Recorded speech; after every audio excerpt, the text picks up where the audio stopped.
The tragic story of Samuel Morse's wife and how her death led to his revolutionary invention.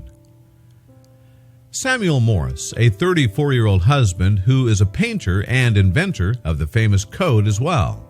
In the cold of February 1825, in Washington, while he was working on a portrait commission, his wife came to his mind, so he sent her a letter saying how much he misses her already and cannot wait to hear from her.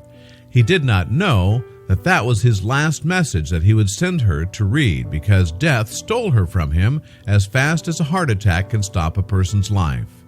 With a very bad and late way, he found out about his dear wife and didn't even attend her funeral. Samuel Finney Breeze Morse was the child of his father Jedediah Morse and Elizabeth Breeze, who brought Samuel into the world in April 1792.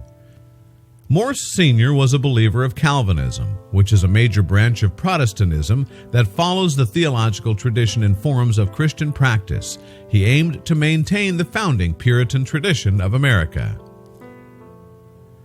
The education of Samuel Morse was at Phillips Academy in Andover, Massachusetts. In this instructional place, a schoolboy was found in 1778.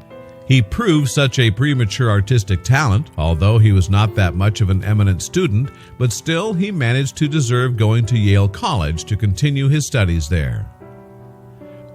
Morse's courses were such a diversity that includes a lot of fields. The subjects were specialized in math, religious philosophy, and strangely to modern eyes, horse science. An educational course that won most of his interest was while attending other courses like lectures on electricity. This last was his awaited important field. At the end, he graduated from Yale in 1810. Samuel had persisted in artistic promise. Meanwhile, Jedediah Morse was intensely enthusiastic about his average classic career. He even prepared for his son a plan after Yale, which was a position of an apprentice at a bookseller and publisher in Boston.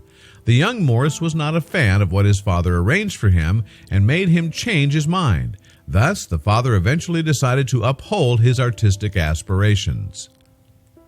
Morse got invited to England by Washington Allston, a well-ordered American artist. The 20-year-old Samuel was supposed to stay there for 3 years in Britain in order to study and embellish his loved art. After that, he went to Libya in July 1811 with Mr. Alston. 12 years have passed while Alston remained his mentor.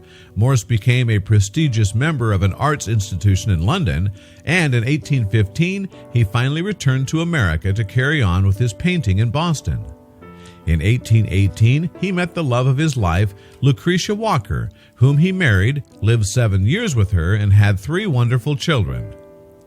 Morse started his journey with painting that combines his artistic passion and his work for living. He had the opportunity to paint the legend Lafayette, who was a revered character in America because of the part he had played as a military commander in defending the British during the Revolutionary War, and that took him for a long journey in Washington. Morse started his work of painting the Lafayette, leaving his wife back in New Haven in the advanced stages of pregnancy with her 3rd child.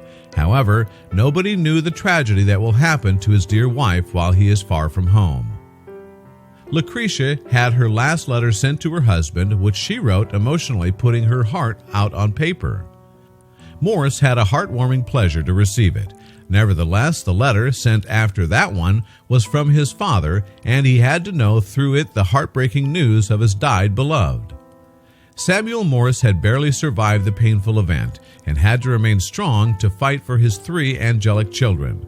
After a recovery period, Morse secured a job at New York University teaching art and working for his new artistic project, a large-scale commission that he hoped to secure, whereas his 3 children were cared for by others.